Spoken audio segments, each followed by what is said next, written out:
এখন যে বাজারের যে অবস্থা, তাকে বাজার গতিশীল করার জন্য বাজেট তো একদম সামনে, বাজেট সামনে রেখে আপনি যদি বলেন কি কি পদক্ষেপ নেওয়া উচিত বা কি কি নীতি সুবিধা দেওয়া উচিত আমি বলে আমি আপনি আমি মনে এটা করেন? এটা ইম্পর্টেন্ট, ভেরি ইম্পর্টেন্ট। ইচ্ছা করলেও সরকার অন্য সময় সুবিধা দিতে পারে না। ফাইন্যান্স বিল, মানে এটাকে ফাইন্যান্স বিল বলে, এই বাজেটটা, এটাতে মাধ্যমে দিতে পারে। হ্যাঁ, এটাই সুযোগ দেওয়ার, এই যে 6 তারিখে যিনি পেশ করবেন। তবে খুব বেশি আশাবাদী নয় এই জন্য, কারণ অতীতেও অনেক সময় অনেক ভালো সাজেশন দেওয়া হয়েছে, কোনোটাই তারা গ্রহণ করে নাই। সত্যি কথা বলতে কি, যারা বাজেট প্রকৃত অর্থে লিখেন এবং ওই অর্থমন্ত্রী মহোদয়ের কাছে দেন, ওই লেখাটা হচ্ছে ভেরি ইম্পর্টেন্ট। ওই লেখক যদি ওইখানে না দেন তাহলে আসবে না।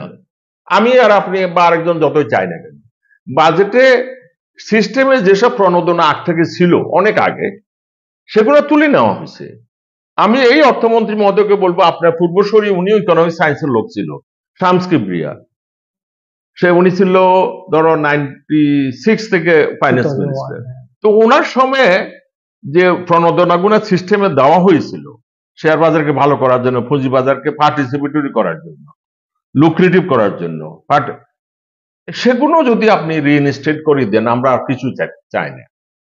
ও এই সিস্টেমে যদি কিছু প্রণোদনা যদি না দেওয়া হয়, তাহলে শেয়ার বাজার থাকবে, কিন্তু এটা জুয়া রাখা হবে।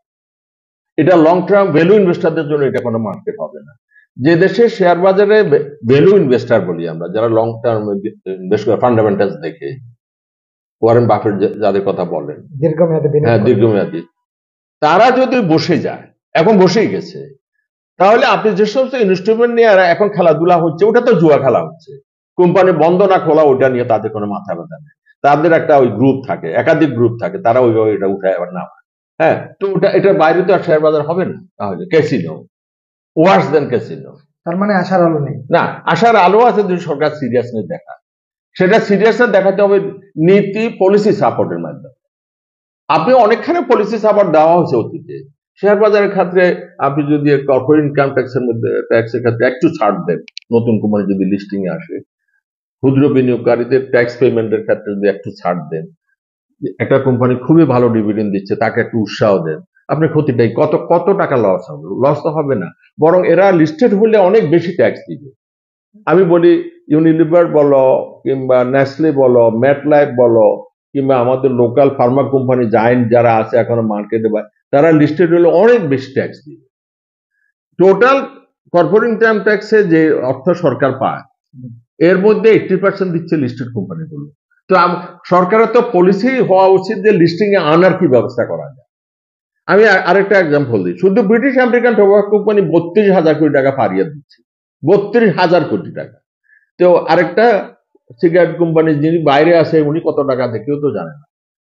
সেই জন্য আমি যারা পলিসিতে আসেন, যারা এনবিআর বললাম, মিনিস্ট্রি অফ ফাইন্যান্স, একটু চিন্তা করে দেখেন যে শেয়ার বাজারের এই দুঃসময় অনেক বিনিয়োগকারী মার্কেট ত্যাগ করতেছে ক্ষোভে।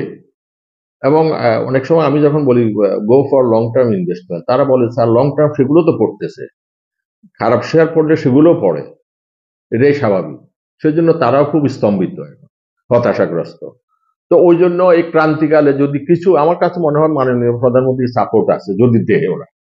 হ্যাঁ, উনি হয়তো স্পেসিফিক বলতে পারবে না কোনটা দিয়ে কি ভালো হবে, এটা মিনিস্ট্রি অফ ফাইন্যান্সের জানার কথা।